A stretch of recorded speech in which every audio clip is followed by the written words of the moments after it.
από το νευροκόπη και το βαθύτοπο. Περνώντας λοιπόν από το βαθύτοπο, τι βλέπω? 4 παιδιά στην παιδική χαρά. Με βλέπετε? 4. Και τα 4 απασχολημένα το καθένα στο κινητό του. Και τα 4.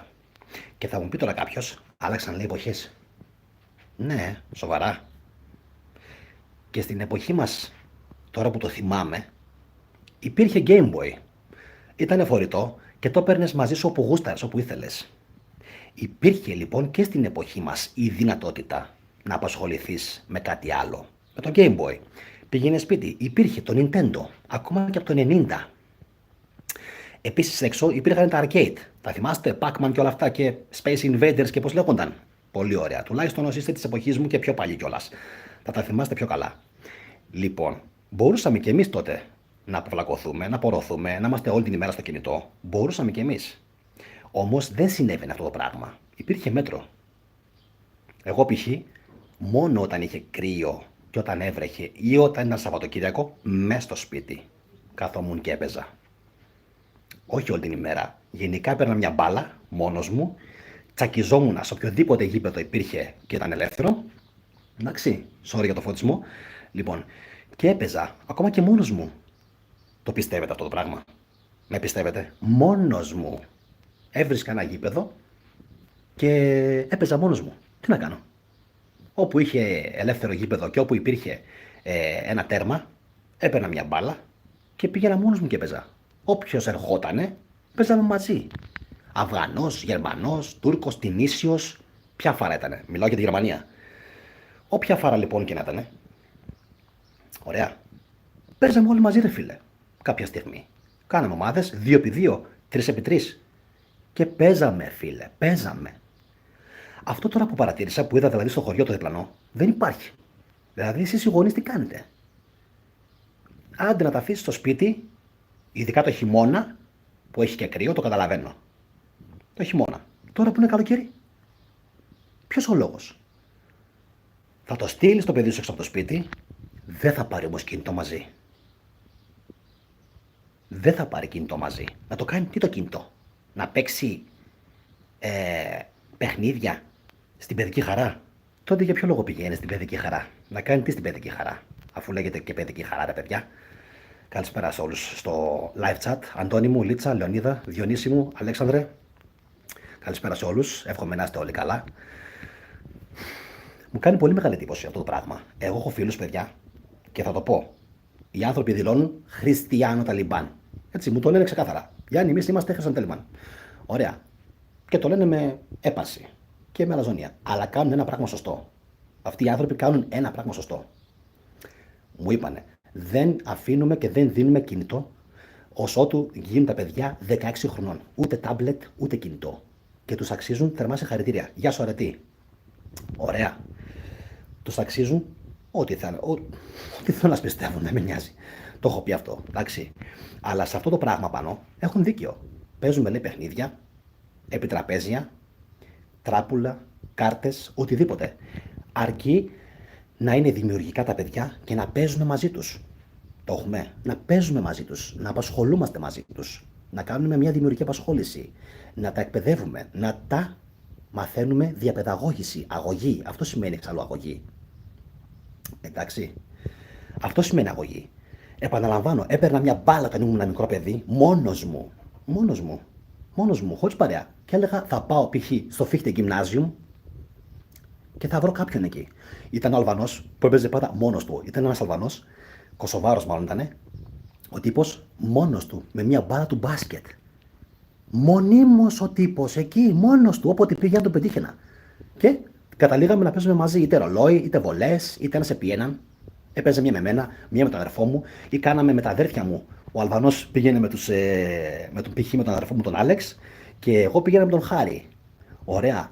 Τι ωραία χρόνια. Πάρα πολύ ωραία. Μετά βρίσκαμε π.χ. τους Μαροκάνους. Ήταν ο Ιώσεφ ή ο Χόλγα, ο αδερφός του. Επίσης, δηλαδή εντελώς τυχαία. Προσέξτε με, δεν κλείναμε ραντεβού. Σάββατο ή Κυριακή π.χ. Ωραία. Ξέραμε, θα πετύχουμε κάποιον στο γήπεδο. Οπότε τι κάναμε? Βγαίναμε έξω. Ο κόσμος έβγαινε έξω. Υπήρχε επικοινωνία, αυτό που λέει ο Άλεξ. Γεια σου Χρήστο Μαρβανίτη. Γεια σου Χάρη. Υπήρχε επικοινωνία. Υπήρχε κοινωνία των ανθρώπων μεταξύ τους. Ωραία. Αυτό που βλέπω τώρα, ας πούμε, με ιδιάζει. Γιατί λέω ότι αυτά τα παιδιά δεν έχουν γονείς. Οι γονείς τους είναι εγκεφαλικά νεκροί. Δηλαδή, αν το παιδί σου βγαίνει έξω, στην παιδική χαρά και παίζει με το κινητό, πρώτον σου έχει πάρει τα σοβρακά. Σε έχει ξεφτυλίσει στα γωνία. Δεύτερον, στα γωνία σε έχει αποτύχει. Τρίτον, μέσα στο σπίτι, τι θα σε κάνει αν έξω από το σπίτι σου έχει πάρει τα σοβρακά? Πιστεύω ότι το 99% από εσάς, ειδικά όσοι είστε πάνω από 35-40, θα συμφωνήσετε μαζί μου. Διότι αυτά τα χρόνια που έχουν φύγει, και φαντάζομαι ότι από εσάς πολλοί θα μου γράψετε μετά στα σχόλια, παρόμοιες εμπειρίες, παρόμοια συμβάντα στη ζωή σας. Και επαναλαμβάνω, και στη δικιά μας την εποχή υπήρχαν και τα arcade και το Game Boy και το Nintendo. Γιατί πολλοί λένε δεν υπήρχαν αυτά, δεν υπήρχαν κινητά. Ναι, αλλά υπήρχε το Game Boy. Μπορούσαμε κι εμείς να παίρνουμε το Game Boy, να βγαίνουμε έξω και να πορνόμαστε με τις ώρες. Το κάναμε, λέτε? Εγώ π.χ. το Game Boy το έπαιρνα μόνο που ήταν pocket size Nintendo ουσιαστικά. Pocket size μικρούλι, έτσι. Λοιπόν, το Game Boy το έπαιζα, θυμάμαι, μόνο όταν έβρεχε, όταν είχε κρύο ή όταν ταξιδεύαμε πολλές ώρες από Γερμανία για Ελλάδα ή Ελλάδα-Γερμανία. Το Game Boy. Και τώρα βλέπω τα πιτσιρίκια με τα κινητά. Και τι πιστεύετε, ότι διαβάζουν Αριστοτέλη? Come on, guys. Δηλαδή τώρα σοβαρά τι πιστεύετε ότι κάνουνε? Και όταν ένα παιδί έχει ένα κινητό στο χέρι και του πετάγονται διάφορα πράγματα, καταλαβαίνετε τι εννοώ? Επισπεύδεται η εφηβεία, η Ήβη, και στο αγόρι και στο κορίτσι. Και αυτό δεν είναι καθόλου καλό. Γιατί το λέω? Έρευνες έχουν αποδείξει ότι όσο πιο νωρίς μπαίνεις στην εφηβεία, τόσο πιο νωρίς πεθαίνεις. Να το ξαναπώ.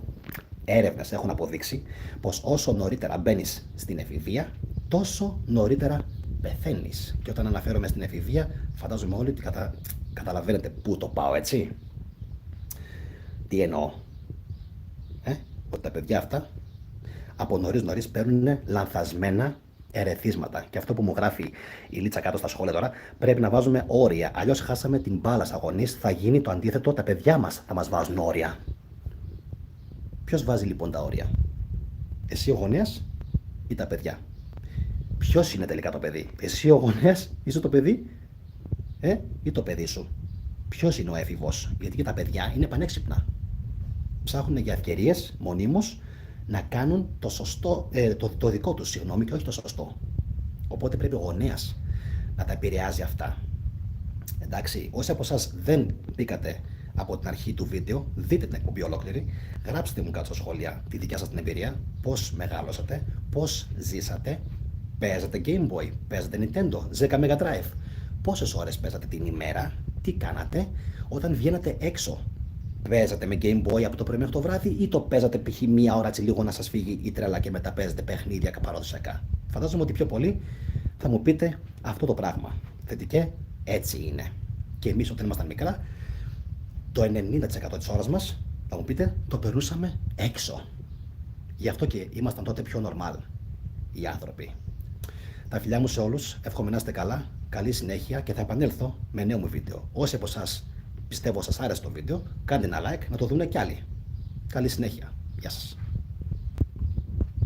Τι να πω, ρε.